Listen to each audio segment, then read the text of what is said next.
ನಮಸ್ಕಾರ ವೀಕ್ಷಕರೇ, ರೈತ ಶಕ್ತಿ ಸುದ್ದಿ ಜಗತ್ತಿಗೆ ಸ್ವಾಗತ.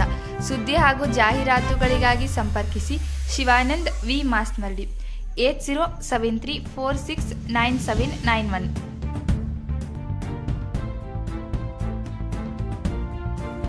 ಬೈಲಹೊಂಗಲದಲ್ಲಿ ರಾಣಿ ಚೆನ್ನಮ್ಮಾಜಿಗೆ ಅನಿರ್ದಿಷ್ಟ ಅವಧಿಯ ಹೋರಾಟ 23 ದಿನಗಳ ಹಂತಕ್ಕೆ ತಲುಪಿದರೂ ಇನ್ನೂ ನ್ಯಾಯ ಸಿಗುತ್ತಿಲ್ಲ. ಕಾರಣ ಹಾಗೂ ಇಂದು ನಡೆದ ಅನಿರ್ದಿಷ್ಟಾವಧಿಯ ಹೋರಾಟಕ್ಕೆ ಕೆಆರ್ಎಸ್ ಪಾರ್ಟಿ ಸಂಸ್ಥಾಪಕರಾದ ರವಿಕೃಷ್ಣ ರೆಡ್ಡಿ ಅವರು ಸತ್ಯಾಗ್ರಹದಲ್ಲಿ ಹೋರಾಟಗಾರ್ತಿ ಈ ನೆಲದ ಮಣ್ಣಿನ ಮಗಳು ಕಿತ್ತೂರು ಚೆನ್ನಮ್ಮ. ಆದ್ರೆ ಯಾಕೆ ಕರ್ನಾಟಕದಿಂದ ಹೊರಗೆ ಗೊತ್ತಾಗುವಂತ ಕೆಲಸ ಆಗಬೇಕು.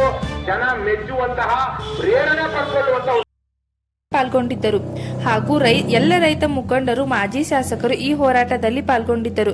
ನಿರಂತರವಾಗಿ ಈ ಹೋರಾಟಕ್ಕೆ ಆದಷ್ಟು ಬೇಗ ಸಂಬಂಧಪಟ್ಟ ಅಧಿಕಾರಿಗಳು ನ್ಯಾಯ ದೊರಕಿಸಿಕೊಟ್ಟು ಈ ಹೋರಾಟವನ್ನು ಸುಗಮವಾಗಿ ಅಂತ್ಯಗೊಳಿಸಬೇಕೆಂದು ಅಲ್ಲಿಯ ಸಾರ್ವಜನಿಕರು ಒತ್ತಾಯಿಸುತ್ತಿದ್ದಾರೆ.